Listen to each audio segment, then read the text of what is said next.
हाँ तो my dear students, आज मैं आप लोगों को जीके से संबंधित कुछ तथ्य लाए हैं सेलेक्टेड करके, जो आपको बताने जा रहे हैं, है ना। ये जो है कंपटीशन के व्यू से मोस्ट इम्पोर्टेंट है, इसको हम नेगलेक्ट नहीं कर सकते हैं। इसीलिए हमारा वीडियो आप देखें गौर से और इसको आप ध्यान से समझें। पहला क्वेश्चन है कि भारत का कौन सा संघ राज्य क्षेत्र भौगोलिक क्षेत्र की दृष्टि से सबसे छोटा है। अब देखना है कि वह भारत का वह राज्य जो बिल्कुल छोटा हो, हर राज्य के बनिस्बत बिल्कुल छोटा हो, और उसका जब राज्य बिल्कुल छोटा होगा तो उसका भौगोलिक क्षेत्र भी बिल्कुल छोटा होगा। ठीक है, तो ये है राज्य क्षेत्र और भौगोलिक क्षेत्र की दृष्टि से सबसे छोटा राज्य है हमारा लक्षद्वीप। कौन सा राज्य है हमारा? लक्षद्वीप एक ऐसा राज्य है भारत का जो कि भौगोलिक क्षेत्र की दृष्टि से भी छोटा है और राज्य क्षेत्र की दृष्टि से भी हमारा छोटा, सबसे छोटा राज्य कौन सा है भारत में? लक्षद्वीप। ठीक है, चलो अब चलते हैं दूसरे क्वेश्चन पर। दूसरा क्वेश्चन है कि किसी निर्वाचन आयोग को किसकी सहमति से पद से हटाया जा सकता है? किसी निर्वाचन आयोग को, निर्वाचन आयोग जो होता है वो जो है निर्वाचन का मेन पदाधिकारी होता है, यानी बगैर निर्वाचन आयोग का निर्वाचन कराना असंभव हो जाता है। इसीलिए निर्वाचन आयोग जो है निर्वाचन के लिए बहुत नेसेसरी है।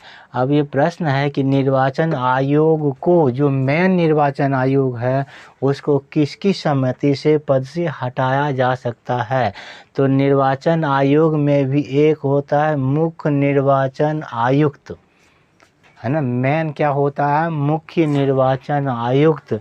उसकी सहमति से या उसके आदेश पर ही वो निर्वाचन आयोग को हटाया जा सकता है। यानी क्या है, किसी निर्वाचन आयोग को किसकी सहमति से पद से हटाया जा सकता है? यानी कि निर्वाचन आयोग को मुख्य निर्वाचन आयुक्त की सहमति, परामर्श या ऑर्डर पर उसको हटाया जा सकता है। अब देखो तीसरा क्वेश्चन है कि भारत की पहली निजी क्षेत्रक क्या है? भारत की पहली निजी क्षेत्रक हेविल्टजर बंदूक बनाने वाली इकाई कहाँ स्थित है? भारत में पहली निजी क्षेत्रक हेविल्टजर। ये हेविल्टजर जो है ये एक बंदूक बनाने वाली फैक्ट्री है, इकाई है, संस्था है ना, जो कहाँ पर स्थित है? तो हाजिरा में स्थित है। भारत की पहली निजी क्षेत्रक हेविल्टजर बंदूक बनाने वाली इकाई, है ना, ये प्राइवेट सेक्टर है। हेविल्टजर जो कि बंदूक बनाने वाली कंपनी है, वो भारत में कहाँ स्थित है? हाजिरा में। ठीक है, अगला प्रश्न है कि शुष्क बर्फ किसे कहा जाता है? शुष्क बर्फ, है ना, शुष्क बर्फ कहते हैं ठोस कार्बन डाइऑक्साइड को, है ना। यानी ठोस कार्बन डाइऑक्साइड, इसको हम कह सकते हैं सॉलिड CO2 को क्या कह सकते हैं? शुष्क बर्फ, यानी ड्राई स्नो। शुष्क बर्फ किसे कहा जाता है?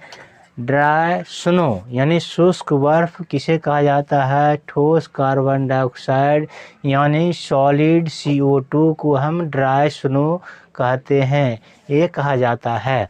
अब देखो अगला क्वेश्चन है कि भारत के उच्चतम न्यायालय के प्रत्येक न्यायाधीश किसके द्वारा नियुक्त किया जाता है? अब देखो, भारत का हाई कोर्ट जो है, हाई कोर्ट को ही हम बोलते हैं उच्चतम न्यायालय, और सुप्रीम कोर्ट को बोलते हैं हम सर्वोच्च न्यायालय। तो भारत के उच्चतम न्यायालय जो है कहाँ पर स्थित होता है? भारत का उच्चतम न्यायालय जैसे अभी हमारा उच्चतम न्यायालय पटना में है और सुप्रीम कोर्ट दिल्ली में है, ठीक है। तो भारत का उच्चतम न्यायालय के प्रत्येक न्यायाधीश किसके द्वारा नियुक्त किया जाता है? तो उच्चतम न्यायालय जो है उसका रिलेशन जो है प्रायः हमेशा प्रेसिडेंट राष्ट्रपति से होता है। और उच्चतम न्यायालय, भारत का उच्चतम न्यायालय जो है उसका प्रत्येक न्यायाधीश, जितना भी उसमें न्यायाधीश डिप्यूट होगा, भर्ती होगा, वो प्रेसिडेंट यानी भारत के राष्ट्रपति के परामर्श पर ही उसमें एंट्री मिलेगा, ठीक है। तो भारत के उच्चतम न्यायालय के प्रत्येक न्यायाधीश किसके द्वारा नियुक्त किया जाता है? भारत के राष्ट्रपति के द्वारा। चलिए अब अगले क्वेश्चन पर चलते हैं। ये क्या है? 6 नंबर का क्वेश्चन है। थियोसोफिकल सोसाइटी का नेतृत्व किसने किया था? थियोसोफिकल एक तरह का संस्था था, सोसाइटी था, ठीक है, जिसका नेतृत्व किया था एनी बेसेंट ने। जिसका नेतृत्व किसने किया था? एनी बेसेंट ने। यानी थियोसोफिकल सोसाइटी का नेतृत्व एनी बेसेंट ने किया था, ठीक है। चलो अब अगले क्वेश्चन पर चलते हैं। हर एक क्वेश्चन को आप गौर से देखना, जो कि कंपटीशन के लिए मोस्ट भी आई है। अब देखो अगला क्वेश्चन है, यूएनओ का फुल फॉर्म क्या है? यूएनओ यानी United Nations Organization, United Nation Organization, है ना। यानी ये हमारा हुआ संयुक्त राष्ट्र संघ, यानी संयुक्त राष्ट्र संघ का ही शॉर्ट फॉर्म है यूएनओ, जो कि हमारे भारत में स्थापित है। जो संयुक्त राष्ट्र संघ ये हमारा भारत में ही स्थापित है, इसकी स्थापना की गई है। अब देखो अगला क्वेश्चन है, भारतीय होम रूल लीग की स्थापना किसने की थी? भारतीय होम रूल की स्थापना बाल गंगाधर तिलक ने की थी, जो कि एक महान इतिहासकार था, बाल गंगाधर तिलक। और इसकी स्थापना उसने किया 1916 ईस्वी में। यानी 1916 ईस्वी में बाल गंगाधर तिलक ने भारतीय होम रूल लीग की स्थापना की। समझ गए? क्या किया? भारतीय होम रूल लीग की स्थापना 1916 ईस्वी में बाल गंगाधर तिलक ने की। अगला क्वेश्चन है, दूसरी पंचवर्षीय योजना कब से कब तक थी? यानी दूसरी पंचवर्षीय योजना का समय काल क्या था? दूसरी पंचवर्षीय योजना का हमारा समय काल था, क्या था? 1956-57 से 1960-61 तक। कब था? 1956-57 से 1960-61 तक जो था, ये हमारा दूसरी पंचवर्षीय योजना का समय काल था, ठीक है। अब चलते हैं अगले क्वेश्चन में। विश्व रक्तदाता दिवस कब मनाया जाता है? विश्व रक्तदाता दिवस यानी ब्लड को डोनेट करने वाला दिवस है, उसको कब मनाया जाता है? Blood donate day, world blood donate day. हाँ, विश्व रक्तदाता दिवस, हाँ, वर्ल्ड ब्लड डोनेट डे मनाया जाता है 14 जून को हर एक साल। कब मनाया जाता है? 14 जून को विश्व रक्तदाता दिवस मनाया जाता है, ठीक है। चलिए अब चलते हैं अगले क्वेश्चन पर। क्वेश्चन नंबर है, कि गाजर नारंगी रंग किसके कारण होता है। तो गाजर का रंग जो नारंगी होता है उसमें कैरोटीन नामक एक रासायनिक तत्व होता है, जिसके कारण वो जो है नारंगी दिखाई देता है। यानी कि गाजर कैरोटीन के कारण ही नारंगी रंग दिखाई देता है। ये समझ गए। चलो अब चलते हैं। फ्रांस ईस्ट इंडिया कंपनी ने भारत में अपना पहला कारखाना कहाँ स्थापित किया। ये फ्रांस ईस्ट इंडिया कंपनी ये हमारी विदेश की कंपनी है जो भारत आया और भारत में उसने पहला कारखाना जो है सूरत में स्थापित किया। ये फ्रांस ईस्ट इंडिया कंपनी विदेश की कंपनी है जो भारत आकर के सूरत में पहला कारखाना उसने स्थापित किया। ठीक है, अब चलते हैं 13 नंबर क्वेश्चन पर। 13 नंबर क्वेश्चन है रेडियो एक्टिविता का मापन किससे किया जाता है। रेडियो एक्टिविटी है ना, रेडियो एक्टिविटी यानी रेडियो एक्टिविता का रेडियो एक्टिवा का मापन किससे किया जाता है। तो जीएम काउंटर से। किससे करते हैं हम। जीएम काउंटर से। एक प्रकार का इंस्ट्रूमेंट है, एक तरह का यंत्र है जिसके द्वारा हम जीएम काउंटर से रेडियो एक्टिविटी का माप करते हैं। अगला क्वेश्चन 14 नंबर का है कि प्रेरकत्व का एसआई मात्रक क्या है। प्रेरकत्व यानी चुंबकत्व से संबंधित एक वर्ड है प्रेरकत्व, है ना। प्रेरकत्व जो कि एसआई मात्रक प्रेरकत्व क्या होता है। हेनरी, जिसका शॉर्ट फॉर्म होता है हमारा एच, है ना। हेनरी जो है, हेनरी प्रेरकत्व का एसआई मात्रक है। ठीक है, अब चलते हैं क्वेश्चन नंबर 15 पर। ईस्ट इंडिया एसोसिएशन की स्थापना किसने की थी। देखो, ईस्ट इंडिया एसोसिएशन की स्थापना दादा भाई नौरोजी ने की थी। और ये कब की थी। 1866 ईस्वी में। और कहाँ की थी। लंदन में। ठीक है, ये दादा भाई नौरोजी जो है इसने जो है ईस्ट इंडिया एसोसिएशन की स्थापना की 1866 ईस्वी में। और ये स्थापना इस कंपनी की सोसाइटी की स्थापना कहाँ की थी। लंदन में। ठीक है, कहाँ की थी। लंदन में। ठीक है, चलो अगला प्रश्न चलते हैं। दूध से दही बनने में अम्लीकरण का कारण होता है। देखो, दूध से दही बनना एक तरह से रासायनिक अभिक्रिया है। दूध से दही बनना एक तरह का क्या है। रासायनिक अभिक्रिया है। तो उसका रासायनिक अभिक्रिया है तो रासायनिक तत्व उसमें मौजूद होता है। तो दूध से दही बनने में अम्लीकरण का क्या कारण होता है। लैक्टोबैसिलस और वल्गेरिकस।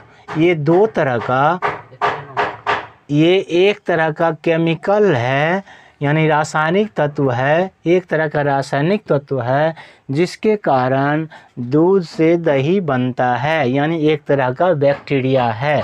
दूध से दही बनने में एक तरह का बैक्टीरिया है।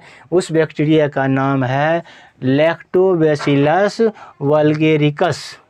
क्या नाम है उसका। लैक्टोबैसिलस वल्गेरिकस, यानी लैक्टोबैसिलस और वल्गेरिकस, है ना। नाम भी थोड़ा डिफ़िकल्ट है, इसीलिए बोलने में प्रॉब्लम होता है। हाँ, इसके कारण ही, इस बैक्टीरिया के कारण ही दूध से दही बनता है। चलो अगले सवाल पर चलते हैं। भारत की सबसे चौड़ी नदी कौन सी है। आपको पता होना चाहिए कि भारत की सबसे चौड़ी नदी जो है हमारा क्या है। ब्रह्मपुत्र नदी। ठीक है, सबसे चौड़ी नदी, न कि लंबी नदी। ये भारत की सबसे चौड़ी नदी हमारी कौन सी है। ब्रह्मपुत्र नदी। अगला क्वेश्चन है साधारण नमक का रासायनिक सूत्र क्या होता है। तो साधारण नमक वह नमक जो हम लोग खाने में यूज़ करते हैं वो है साधारण नमक। उसका रासायनिक सूत्र होता है NaCl, जिसको कि जिसको हम सोडियम क्लोराइड कहते हैं। यानी जो हम खाते हैं उस नमक का नाम है सोडियम क्लोराइड। उसको ये बोलते हैं हम क्या, साधारण नमक, जिसका सूत्र होता है NaCl। चलो अब चलते हैं अगले प्रश्न पर। ये है अमेरिका द्वारा गिराए गए परमाणु बम का नाम क्या था।